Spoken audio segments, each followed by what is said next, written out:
This is Rhoulette from the Frag Dolls at E3, and I'm standing here with Julian, who is, tell us exactly what you do. I'm Julian Gerighty. I'm the producer on the X360 version of Splinter Cell Double Agent. So you live in Shanghai? I live in Shanghai. I was living in Shanghai. It's awesome. Is it? It's the hottest city in the world. Do you speak Chinese? Yes. I was going to say it in Chinese. I decided not to at the last moment. You should have. Dui. Okay, see? Right. Proof enough for me. Well, Sam has lost his daughter. This is a tragic accident. It's not some evil scientist or evil corporation that's got rid of her. It's one of those random events. But that event has made him question his job, his life. So he asked the NSA, he asked Lambert, okay, can you send me on the most difficult job that you have?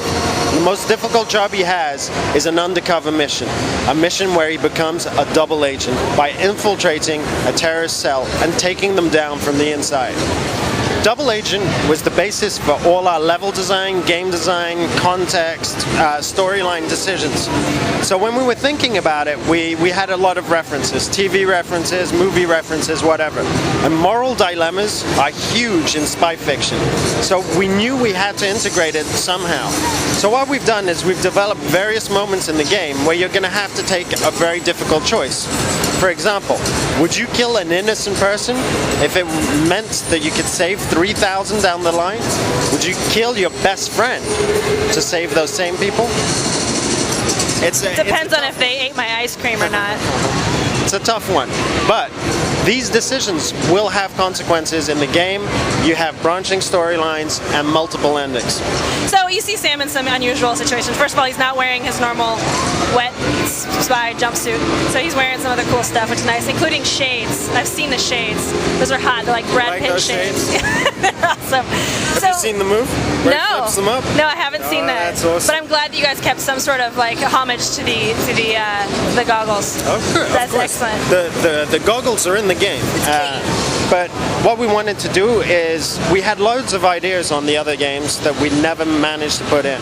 So what we wanted to do was make this first next-gen game a really varied experience. So not only do you have different situations, daylight stealth, things that Sam Fisher's never done before, but also new gameplay like skydiving, like swimming, things that are really, really exciting and completely coherent with the Double Agent, Secret Agent theme. Our main reference was a Hong Kong movie called Infernal Affairs, which is all about two cops who graduate from police academy, and one of them gets recruited as a double agent within the mafia, and the other gets recruited as a double agent by the triads in the police.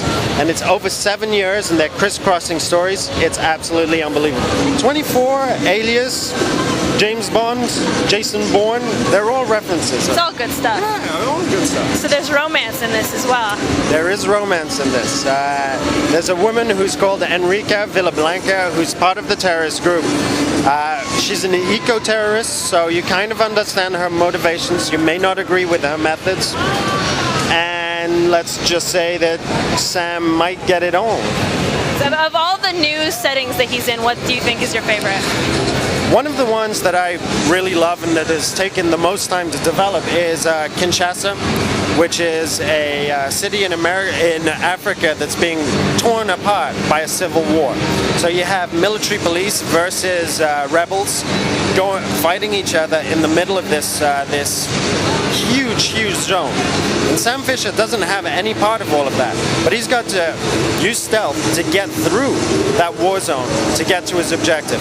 It's something that we've never attempted before. Interesting, so it's a totally different kind of stealth. Completely different kind of stealth.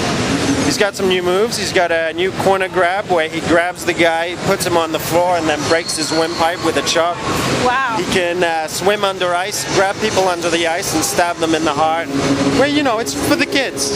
The game's going to last about 15 hours. You'll see maybe 8, 9 different environments.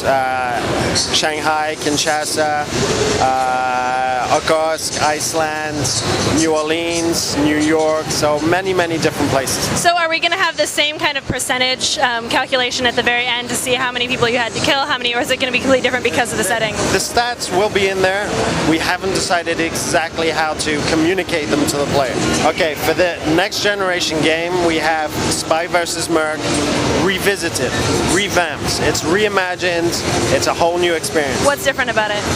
Well, we noticed when we were designing Double Agent that a lot of people on Chaos Theory and on Pandora were connecting once and then logging off because they were having their asses kicked, probably by the Frag dolls. There's some people that are very good in the community as well. I'll give them credit. I know them. They're my friends. They're really, really good, and they kick my butt all the time. So these guys, they're our most vocal fans. We don't want to disappoint them, but we want to give other people a shot at the game. We really think it's a great game. We're kind of disappointed that it only appeals to this hardcore group of fans. Yeah. So what we did was we developed this first hour concept where newbies will be held by the hand through all the moves, the environments. They'll learn everything that there is to learn, and then it'll be purely about skill, not about learning the areas. So that's one of the features. There are many, many more, and we'll discuss those later on. Current gen has co-op and Spy vs. Spy. Now, Spy vs. Spy is something that I think people were looking forward to.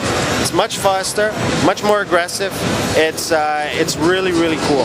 The objectives are more or less the same as before. It's hacking objectives, reaching objectives, stealing sometimes, things that we haven't done before. But basically, it's a much, much faster, more accessible experience. When we were thinking about the next game and the multiplayer, what we were thinking about is keeping that core stealth, sweaty palms, you know, hiding in the dark, seeing that flashlight pan across. That was the core of the experience. So the 3 versus 3 allows us to do so much more in terms of one person being a spy, having to crack those objectives, and 4, 5 mercenaries in the actual gameplay area. You have one really good FPS player defend 4 or 5 objectives with 3, 4, 5 spies after them. He's in for a good time. The maps are bigger because you have to accommodate larger teams, but at the same time they're very logic and you understand them very, very clearly immediately. So you never get lost, you never have problems understanding things, and the spies have incredible moves now because we've thought not only in terms of a vertical level but also on a horizontal and vertical level. So things that we've not really done before. Excellent. Well, I can't wait to play it. Thank you very much, Julian, for talking to us. This is Rhoulette from the Frag Dolls at E3 talking about Splinter Cell Double Agent. We just heard some cool stuff. Check it out.